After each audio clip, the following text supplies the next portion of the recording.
আমরা basically last টি-20 খেলেছি দুবাইতে অ্যাওয়ে কন্ডিশনে। সেখানে আমাদের পেস বলার বেশি ছিল। তো এই আমরা এখন খেলছি সিলেটে হোম কন্ডিশনে। তো আমাদের একটু স্পিন নির্ভর টিম করেছি। তো চেঞ্জেস আর হচ্ছে গিয়ে ইনজুর সাথী রানীর জায়গায় আসছে সুপ্তা, দিশা বিশ্বাসের জায়গায় এসছে মেঘলা লেফটি স্পিনার, আর মারুফা এবং সুলতানাকে আমরা রেস্ট দিচ্ছি বিকজ তারা কয়েকদিনের বেশি রেগুলার ম্যাচ খেলছে। তো সুলতানার জায়গায় আসছে জান্নাতুল সুমনা এবং মারুফা আক্তারের জায়গায় আসছে তৃষ্ণা, ফারিয়াস তৃষ্ণা। মারুফার জন্য খেলাটা মানে অনেক দিন ধরে খেলছে কন্টিনিউয়াসলি। ও ইয়াং গার্ল, ও আমার মনে হচ্ছে রেস্ট দরকার। ওয়েস্ট ইন্ডিজ সিরিজের একটা ইম্পর্টেন্ট সিরিজ, ওই সিরিজের আগে একটু রেস্ট দরকার, এই কারণে আমরা রেস্ট দিয়েছি। ওর জায়গায় মেঘলা আসছে। আর হচ্ছে গিয়ে সুলতানাও অনেক দিন ধরে খেলছে, সুলতানাও একটা রেস্ট দরকার ছিল।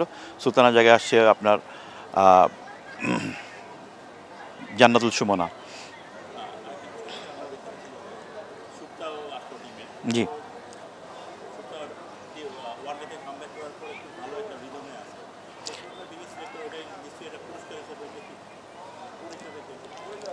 পুরস্কার বলতে পারেন ও বেসিক্যালি ভালো শুরু করেছে খেলাটা। ওর ইন্টেন্টটা চেঞ্জ হয়েছে এনসিএল থেকে। এনসিএলে ও নাম্বার 3 নাম্বার 4-এ ব্যাটিং করেছে এবং খুবই পজিটিভ ম্যানারে ব্যাটিং করেছে, যেটা টি-20 টুর্নামেন্ট ছিল।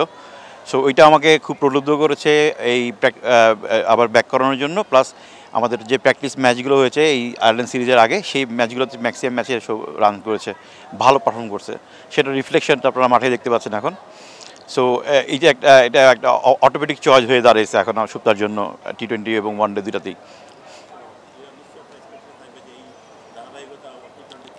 অবশ্যই আমি আশা করি ও অবশ্যই ও ধারাবাহিক হবে এবং হয়তো ব্যাটিং অর্ডার আগে পিছিয়ে হবে। আমরা ম্যানেজমেন্ট সেট করবো ব্যাটিং অর্ডারটা কী হবে ওর, but she will be our one of the main batsman from now on. আমরা এখন ভালো করছি যেহেতু আমার মনে হচ্ছে যে আমরা সিলেটে আমাদের ঘরের মাঠে উইকেটে ভালো উইকেটে আমরা ভালো ক্রিকেট খেলবো। সেই কারণে একটু কিছু প্লেয়ারদের রেস্ট দিয়েছি এবং আমরা কিছু নতুন কিছু প্লেয়ার দেখারও সুযোগ পাচ্ছি।